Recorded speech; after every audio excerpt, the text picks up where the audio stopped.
Anong Bridget? Sinabi mo kay Nina ang totoo? Sinabi mo sa kanya na ampun siya? But why? Well, it's because of this. Ito ang tunay na magulang ni Nina? I think so. You think so? Ha? Kaya mo sinabi sa kanya totoo just because you think na ito ang pamilya ni Nina, ganun ba? Eh, ibaan na ka rin Nina naman ang tunay niyang pangalan at sinabi sa atin ni Lucy na sa safe haven sa Nina pinanganak. What more do you need? Pero Bridget, dapat pinag-uusapan muna natin to. Pinag-usapan na natin to noon. Hindi ba sinabi natin pag dumating ang tamang panahon, sasabihin natin sa kanya kung ano totoo? At ano sa tingin mo? Ito yung tamang panahon? Bridget, teenager na si Nina.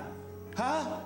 Ito na yung time na pagre-rebelde niya. Galit sa sayo, galit sa akin. Dahil hindi natin siya pinapayagan na makasama yung mga barkada niya. Dahil bad influence sa mga kaibigan niya sa kanya, bakit naman siya magagalit sa atin? Kaya siya galit sa atin dahil hindi mo siya maintindihan. Galit siya sa atin dahil hindi natin maibigay sa kanya ang pagmamahal na hinahanap niya sa isang magulang. Galit siya dahil busy ka sa business mo. Galit siya dahil busy rin ako sa karir ko. Alam mo, inampun natin siya. Pero lumaki siya ng kasama niya, puro yaya. Nagkamali tayo para palakin siya ng ganon. Hindi tayo naging mabuting magulang sa kanya. Bakit hindi na lang natin tanggapin na nagkamali tayo? Siguro nga dapat hindi tayo nag-adapt. Siguro nga we're not fit to be parents. Ikaw naman ang may kagustuhang ampunin si Nina, di ba? Oo, pero to save our marriage. Siguro kung hindi tayo nag-adapt, matagal mo na akong iniwan.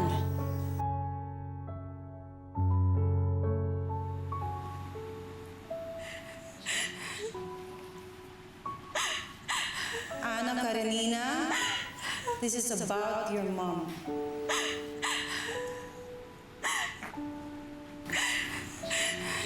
Ayaw na darating ang panahon na to na kailangan ko sabihin sa'yo kung anong totoo. I'm sorry to say, but you're not my real daughter. Hindi kami magkaanak ng daddy mo. We thought of adopting. Kaya pala. Kaya pala.